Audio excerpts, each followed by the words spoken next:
ದಿನದಿಂದನೇ vlog start ಮಾಡಿದ್ದೆ. Actually ಇವತ್ತು ಬೆಳಗ್ಗೆ ಬೇಗನೆ ಎದ್ದಿದ್ವಿ.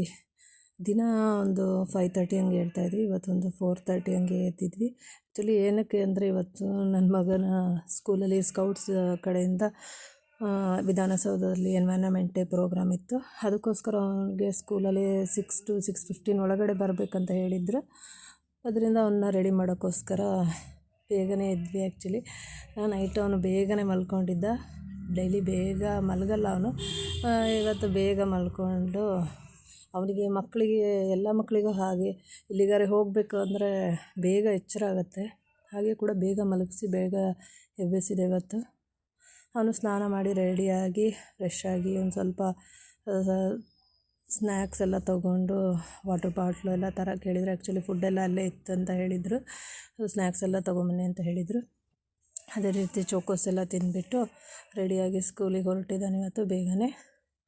ಅದಾದ ನಂತರ ನನ್ನ ಮಗಳು ಕೂಡ ಸ್ಕೂಲಿಗೆ ರೆಡಿ ಮಾಡಬೇಕಿತ್ತು. ಅವಳಿಗೆ 9 o'clock ಇದ್ದಿದ್ದರಿಂದ ಅವನ್ನ ಕಳಿಸಿ ಮತ್ತೆ ಅವಳನ್ನ ಎಬ್ಬಿಸಿ ರೆಡಿ ಮಾಡಿದ್ದಾಯಿತು.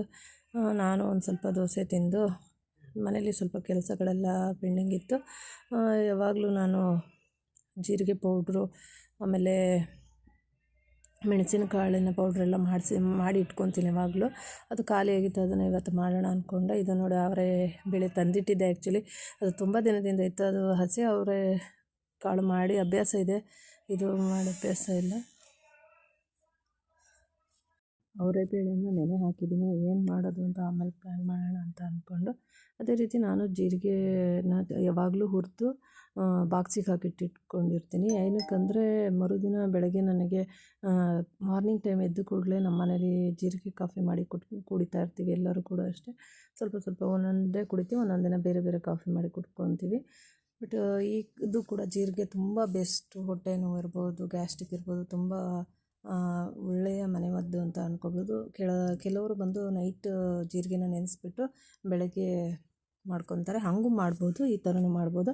ನಾನು ಎನಿ ಟೈಮು ಅದು ಜೀರಿಗೆ ಅಂದರೆ ನೆನೆಸಿಟ್ಟು ಮಾಡಿದ್ರೆ ಸ್ವಲ್ಪ ಜೀರಿಗೆ ಎಲ್ಲ ವೇಸ್ಟ್ ಆಗುತ್ತೆ. ಅದ್ರ ಬದಲು ಪುಡಿ ಮಾಡಿ ಇಟ್ಕೊಂಡ್ರೆ ಬೆಳಗ್ಗೆ ಎದ್ದು ಒಂದು ಸ್ಪೂನ್ ಬಿಸಿನೀರು ಹಾಕಿ ಒಂದು ಸ್ವಲ್ಪ ಕುದಿಸ್ಬಿಟ್ಟು ಕುಡಿದ್ರೆ ತುಂಬ ಒಳ್ಳೆಯದಾಗುತ್ತೆ. ಚೆನ್ನಾಗೂ ಇರುತ್ತೆ, ದೇಹಕ್ಕೆ ಒಂಥರ ರಿಲ್ಯಾಕ್ಸ್ ಫೀಲ್ ಆಗುತ್ತೆ.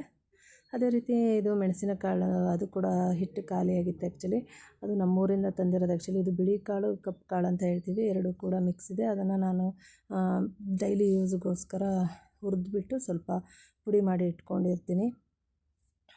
ಆವಾಗವಾಗ ಹುರಿದು ಪುಡಿ ಮಾಡೋಕ್ಕಾಗಲ್ಲ ಅಂತ ಒಂದೇ ಸಮ ಮಾಡಿ ಇಟ್ಕೊಂಡಿರ್ತೀನಿ. ಇದು ಕೂಡ ಇವತ್ತಿನ ವ್ಲಾಗು. ಅದೇ ರೀತಿ ಕಂಟಿನ್ಯೂ ವ್ಲಾಗ್ನ ನೆಕ್ಸ್ಟ್ ವ್ಲಾಗಲ್ಲಿ ಹಾಕ್ತೀನಿ. ಥ್ಯಾಂಕ್ ಯು ಎಲ್ಲರಿಗೂ.